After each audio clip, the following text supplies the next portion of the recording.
You know what's funny? Most people think learning English is about memorizing huge lists of words or understanding complicated grammar rules. But honestly, the people who speak the best English, they learned maybe 30, 40 simple sentences first. That's it. 30 sentences, and they used them every single day.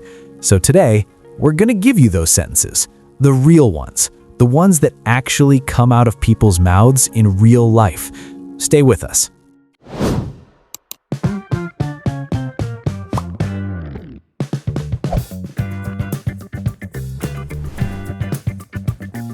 Hello, hello, hello! Welcome back to Easy English Space, everybody. I'm so happy you're here today. Honestly, I really am. Whether this is your very first time joining us or you've been with us for a while, we are genuinely glad you showed up. I'm Julia. And I'm Henry. And today is a special one.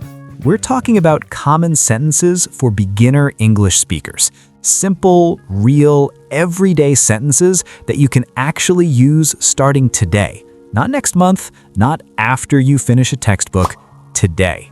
Yes. And look, I want to ask you something right now. Before we even start, be honest with yourself, okay?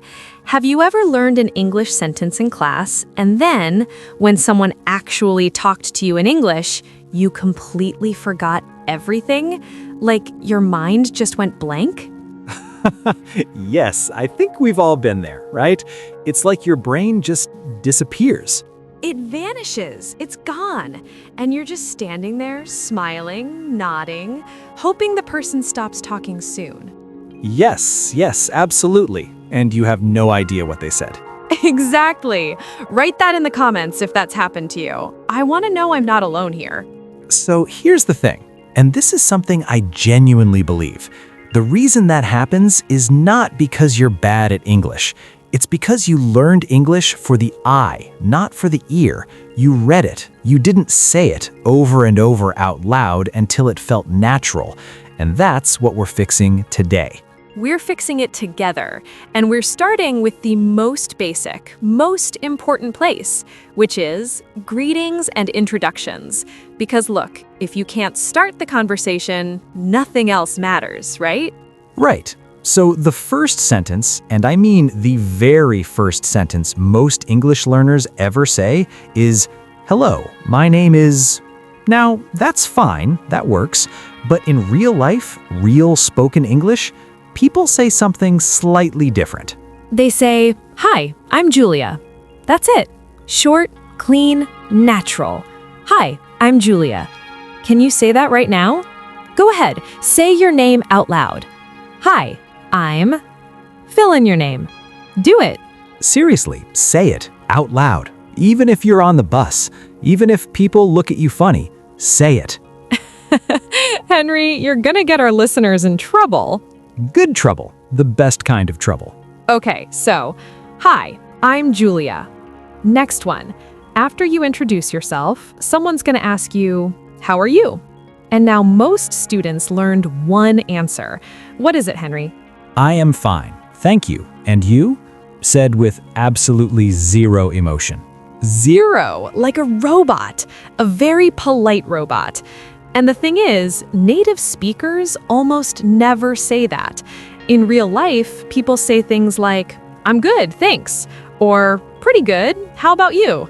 Or even just, not bad, you?" Not bad is honestly one of my favorite English phrases because it sounds a little lazy, but also kind of charming. Like things aren't amazing, but I'm not complaining either. It's very realistic. Life is often not bad. Not amazing, not terrible, just not bad. Deeply relatable. Okay, listeners, quick practice moment. I want you to respond to this question out loud. Ready? Henry, ask them. How are you today? Go, say your answer out loud. "I'm good, thanks," or "Pretty good," or "Not bad." Say one of those out loud right now. And if you want to go next level, add "how about you" at the end. That one little phrase, "how about you," it keeps the conversation going. It shows the other person you're interested. It's magic. It really is. Okay, Next section. This is a big one. Asking for help. Because look, when you're learning a language, you are going to need help. You're going to not understand something. And that's completely normal. That's not failure. That's just being human. I remember when I was learning a bit of Spanish years ago, I was in a small cafe and I tried to order coffee, and the woman behind the counter said something back to me, and I had absolutely no idea what she said. And I just stood there, and she said it again, and I still didn't understand, and I could feel my face turning red. Oh no, Henry. And finally, I just said, café, por favor? And pointed at the machine. And she laughed. Kindly, she was very kind about it, but I was so embarrassed. And I wish I had known how to say, sorry, I don't understand. Because that sentence, that one sentence, would have saved me so much stress. Sorry, I don't understand. Write that down, say it. Sorry, I don't understand. And the beautiful partner sentence to that is, can you say that again, please? Or can you say that more slowly, please? These sentences are not embarrassing. They are smart. They show you want to learn. Any good person will be happy to help you when you say these. And most people, when you're clearly trying, when you're making the effort to speak their language, they appreciate it so much. They become your biggest cheerleader instantly. It's true. Okay, here's another one. And this one is so simple, but people forget it all the time. I don't know. 3 words. I don't know. In English conversations, learners sometimes panic when they don't know something, and they try to explain everything in broken sentences, when actually, I don't know, but I can find out, is a perfectly perfect answer. I don't know is actually a very confident sentence when you say it calmly. It means, I'm honest, I'm secure, I'm not faking it. There's real strength in that. I love that. Okay, let's talk about shopping and public situations, because this is where so many people freeze up. You walk into a shop, someone says, "Can I help you?" And your heart rate just doubles immediately. Immediately. So let's give you the sentences. If you're just looking around, you say, "I'm just looking, thanks." Simple, polite, nobody bothers you, you're free. And if you actually do need help, you say, "Excuse me, where can I find..." So for example, "Excuse me, where's the bread?" Or "Excuse me, where's the bathroom?" Which honestly might be the most important sentence in any language. It really might be. Put that one at the top of your list. Where's the bathroom? Non-negotiable. Learn it in every language you visit. And when you're paying, you might need to say, "How much is this?" Or "Do you have this in a different size?" Or "Can I pay by card?" These are all small sentences, but they make everyday life so much easier. So much easier. And here's what I want you to do right now. Pick one of those sentences, just one. "Excuse me, where can I find..." or "How much is this?" and say it out loud 3 times. Go. Do it right now while we keep talking. We'll wait. Kind of. We won't actually wait. The podcast keeps going, but you know what I mean. Okay, let's shift into something that I think a lot of learners find tricky, and that's making small talk. Because small talk is this very specific kind of conversation that happens in English culture especially, at work, in lifts, at bus stops, with strangers. It's short, friendly, not too deep, and it follows kind of a pattern. It does follow a pattern, and once you know the pattern, it's actually not so scary. So, for example, someone might say, "Nice weather today, isn't it?" And the perfect beginner response is just, "Yeah, it really is." Or, "I know, right? Finally, some sunshine." You don't have to be poetic, you don't have to be clever, you just reflect the energy back. It's like a tennis match. They hit the ball gently, you hit it back gently. Nobody's trying to win, everyone's just keeping the ball in the air. Oh, I love that. That's actually a really good way to think about conversation in general, not just small talk. Thank you. I have my moments. You do, occasionally. Occasionally, not always. Okay, another small talk classic. Have you been here before? Great sentence when you meet someone at an event or a new place. Or, what do you do? Which means, what is your job? And then you answer with, I'm a teacher, or I work in a hospital, or I'm a student right now. See how simple that is? I work in, or I'm a. And a nice follow-up is always, oh, interesting. Do you enjoy it? Because most people love being asked about themselves. It makes them feel seen. Which brings me to something I think is really underrated in beginner English learning, and that is compliments. Saying something nice, short and simple.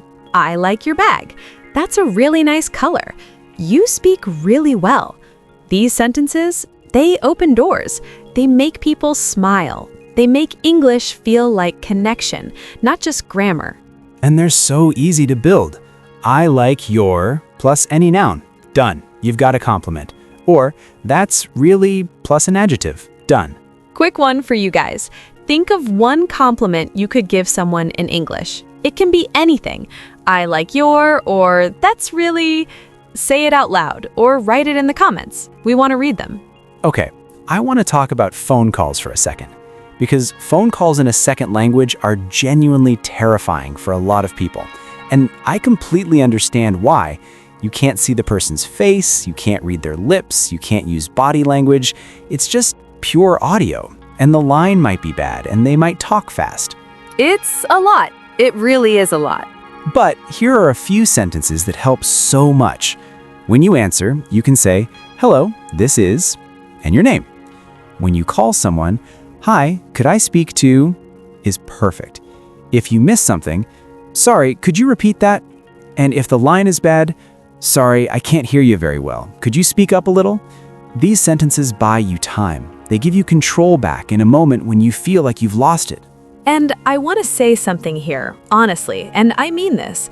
You're going to have calls where it goes wrong, where you misunderstand, where you have to ask them to repeat 3 times and it's still confusing.